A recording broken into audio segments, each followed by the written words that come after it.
Assalamualaikum warahmatullahi wabarakatuh. Waalaikumsalam warahmatullahi wabarakatuh. Sebelumnya perkenalkan, saya Gading Bimantara dan teman-teman kelompok 2 akan mewawancarai tentang faraid dengan Mas Rangga Yunus. Sebelumnya terima kasih Mas Rangga karena telah meluangkan waktunya untuk kami. Langsung saja masuk ke pertanyaan pertama. Bagaimana dasar hukum faraid dalam Islam? Sebelumnya, Assalamualaikum warahmatullahi wabarakatuh. Waalaikumsalam warahmatullahi wabarakatuh. Pada Mas Gading dan teman-teman, saya ucapkan selamat datang pada session pagi ini. Kita akan mengadakan sesi tanya jawab, pengajian kilat tentang bagaimana hukum faraid di dalam Islam. Jadi pertanyaan yang pertama tadi kan bagaimana dasar daripada hukum faraid itu sendiri. Di dalam hadis Abu Dawud di Kitabul Faraid pernah dijelaskan atau Nabi sudah menjelaskan yang isi hadisnya anna Rasulullah sallallahu alaihi wasallam qala al ilmu salasatun wa masiwa dzalika fahuwa fadlun ayatun muhkamatun au sunnatun qaimatun au faridatun adilatun. Jadi ilmu di dalam Islam itu ada 3. Sedangkan selebihnya itu hukumnya keutamaan atau tambahan. Yang pertama ayat yang menghukumi, maksudnya Al-Quran. Yang kedua sunnatun qaimatun, maksudnya Al-Hadis. Dan yang ketiga faridatun adilatun. Jadi ilmu faraid yang adil. Dari hadis Nabi ini kita bisa menarik kesimpulan bahwa di dalam Islam sendiri mempelajari dan mengamalkan dari hukum faraid itu hukumnya wajib.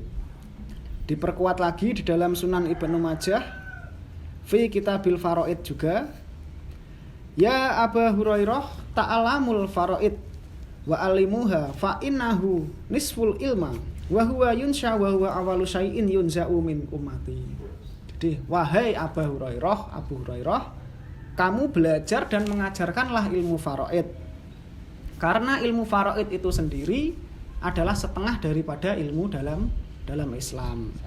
Dan sesungguhnya awalnya ilmu yang dicabut dari agama Islam adalah ilmu faraid itu sendiri. Mengingat pentingnya, jadi hukum dari mempelajari dan mengamalkan faraid itu adalah wajib. Pertanyaan berikutnya, apakah adil bila hukum faraid diterapkan? Bila pertanyaan apakah adil hukum faraid diterapkan, khususnya di Indonesia. Kalau di negara-negara Arab, hukum faraid itu sudah diterapkan sejak zaman Nabi. Sudah hampir 1015 tahun yang lalu. Tetapi untuk di Indonesia itu sementara ini sudah ada yang menerapkan, tetapi kebanyakan belum diterapkan. Dan sebenarnya tidak ada hukum Allah yang tidak adil. Karena di balik ketidakadilan menurut manusia, di situ ada hikmah yang akan diberikan oleh Allah. Jadi kalau ditanya apakah adil? Jawabannya pasti adil. Pasti adil. Karena tidak mungkin hukumnya Allah itu tidak adil. Ada lagi yang ditanyakan? Ya, monggo. Apabila ada orang tua meninggal, terus meninggalkan 2 anak laki-laki dan 1 perempuan, itu bagaimana pembagian faraidnya? Jadi untuk pembagian faraid di situ ada yang namanya aslul masalah, ada yang namanya pembagian warisnya, dan ada yang dinamakan hukum asobah. Bisa asobah binafsih atau asobah binggoirihi. Sedangkan di konsep pertanyaan tadi, apabila ada suami istri meninggal, katakanlah sebuah keluarga kecil, ada suami, ada istri, kemudian mempunyai 3 anak. 1 anak perempuan, 2 anak laki-laki. Ya katakanlah suatu hari satu keluarga itu naik mobil kemudian kecelakaan, meninggalkan 3 anaknya itu. Maka hukumnya apabila ada anak laki-laki dan anak perempuan, kita lihat dulu mana yang mendapat bagian tertentu, yaitu anak perempuan. Sedangkan bagian dari anak perempuan itu adalah 1/3. 1/3 dari harta waris. Sedangkan ma baqiya, barang yang tersisa dari harta waris itu menjadi milik anak laki-laki sebagai asobah binafsih. Dicontohkan hartanya siapa tadi? Mayitnya, harta orang tua, harta ayah ibunya itu katakanlah 300 juta. 300 juta. Nah, di situ kan yang anak perempuan mempunyai bagian 1/3. Ya kan? Ya. Jadi aslul masalahnya kita ambil KPK dari 3. Berapa? KPK dari 3 ya 3. Nah setelah itu 3 yang di bawah kita jadikan sebagai aslul masalah. 300 juta dibagi 3. Ya, dibagi menjadi 3 bagian. Jadi masing-masing 100 juta. Nah, adapun berikutnya, kalau bagian anak perempuan 1/3, maka 1/3 dari 300 juta itu adalah 100 juta. Nah, sedangkan ma baqiya, sesuatu yang tersisa 300 juta dikurangi 200 juta, dikurangi 100 juta menjadi 200 juta. 200 juta itu menjadi asobah atau menjadi bagian dari 2 anak laki-laki. Berarti masing-masing 1 anak laki-laki mendapat 100 juta. Jadi hukum di dalam Islam seperti itu. Nah itu nanti akan berbeda lagi apabila jumlah laki-lakinya hanya 1. Kalau jumlah laki-lakinya 1, hartanya 300 juta, berarti yang 1/3 diberikan kepada anak perempuan. Sesuai hitungan tadi berarti yang 100 juta anak perempuan, sedangkan asobah yang 200 juta menjadi bagian laki-laki. Sebagaimana dijelaskan dalam surat An-Nisa, falid dzakari mislu hadil unsayain. Sudah jelas? Ada pertanyaan lagi? Bagaimana pembagian faraidnya jika seorang ayah meninggal lalu meninggalkan 1 istri dan seorang anak laki-laki? 1 istri dan 1 anak laki-laki. Jadi seperti yang tadi, apabila ada orang meninggal, kita lihat dulu ahli warisnya siapa saja. Di sini ada istri dan anak laki-laki. Yang mendapatkan bagian tertentu itu hanya istri. Karena anak laki-laki itu menjadi asobah binafsih. Sedangkan bagian untuk istri itu 1/8. 1/8. Sedangkan sisanya nanti adalah asobah milik anak laki-laki. Kita buat contoh, seorang suami bekerja, dia mendapatkan penghasilan, kemudian dia meninggal. Harta yang dia kumpulkan sebanyak 2.400.000, ya. 2.400.000. Nah kok sedikit ya? Ya mungkin karena ketika dia mati hutangnya banyak, kemudian disaurkan hutangnya, seperti juga bisa. 2.400.000. Kemudian bagian daripada istri itu 1/8. 1/8 kita jadikan aslul masalahnya itu 8. Karena sesuatu yang bisa dibagi dengan 8. Berarti aslul masalahnya 8, bagian istri 1/8 dari 8 itu berarti mendapatkan 300. mendapatkan satu dulu ya. Kemudian jumlah hartanya 2.400.000 dibagi 8 berapa?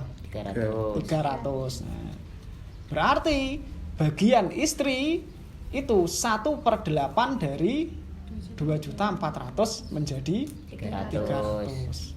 Lah, sedangkan ma bagiannya barang atau sesuatu yang tersisa dari harta suami itu asobah diberikan kepada si anak laki-laki. Jadi bagian anak laki-lakinya 2.100.000, untuk bagian istrinya 300.000 rupiah. Nah, berikutnya ada lagi. Ada. Dalam pembagian faraid, bagian anak laki-laki lebih banyak dari perempuan. Bagaimana solusi untuk menjaga kerukunan dalam keluarga tersebut? Ya.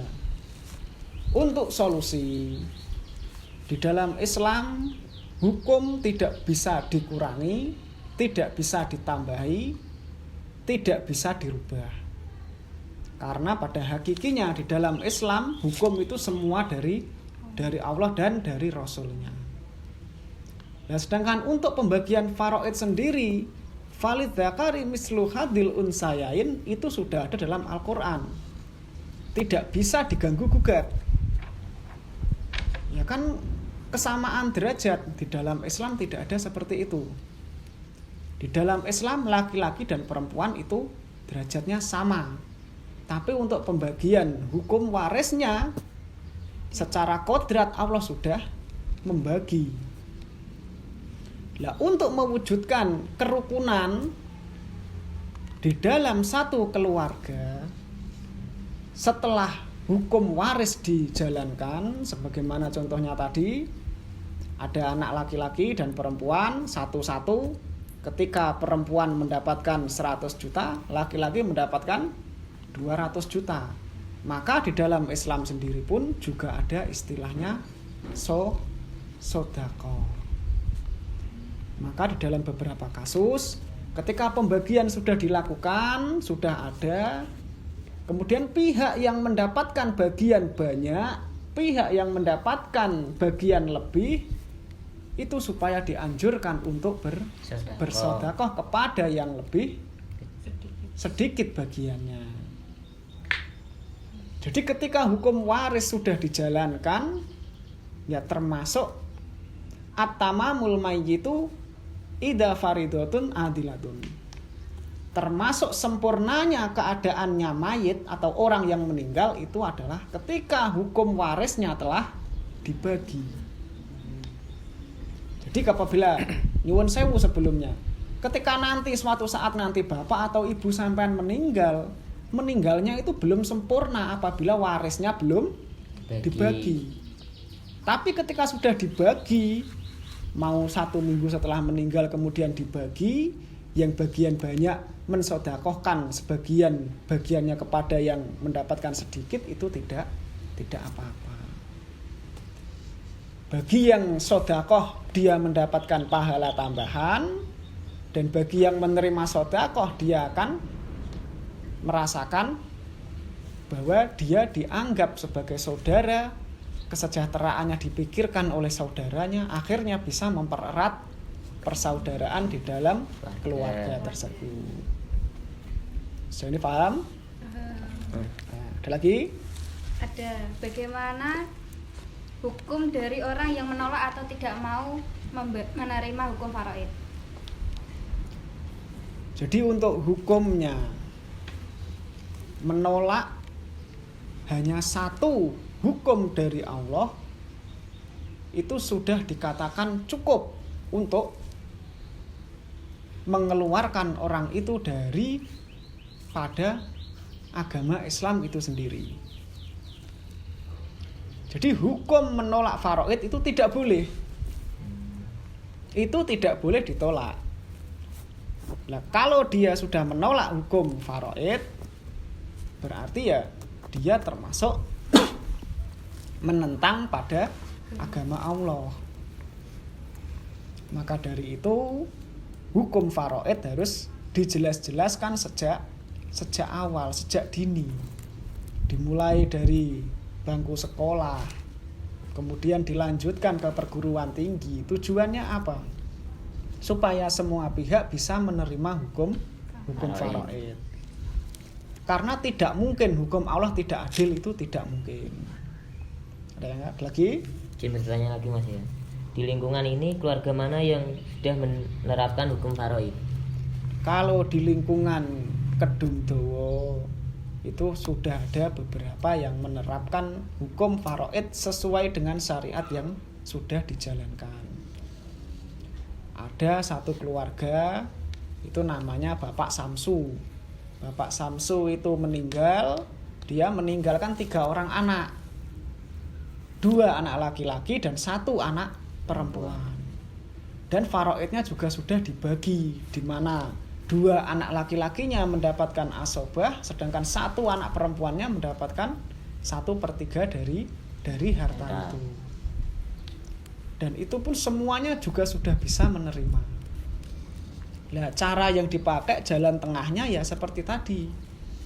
Di hukum faraidnya dibagi, setelah itu keluarga yang mendapatkan bagian banyak supaya atau dianjurkan untuk bersedekah kepada saudaranya yang mendapatkan bagian lebih sedikit. Jadi ya intinya untuk mencapai keadilan di dalam agama itu ada banyak cara. Termasuk ya seperti itu tadi. Semua hal itu bisa dimusyawarahkan berdasarkan perintah Allah wasyura bainakum. Jadi di dalam perkara itu musyawarahkanlah di antara kalian untuk mencari jalan tengah, untuk mencari solusi terbaik. Gimana sekiranya? Udah Mas. Ya. Terima kasih karena sudah menjelaskan apa itu faraid dan menjelaskan tentang hukum-hukum faraid. Dan sekali lagi terima kasih untuk Mas Rangga karena telah meluangkan waktunya untuk kami. Kami mau izin pamit. Assalamualaikum warahmatullahi wabarakatuh.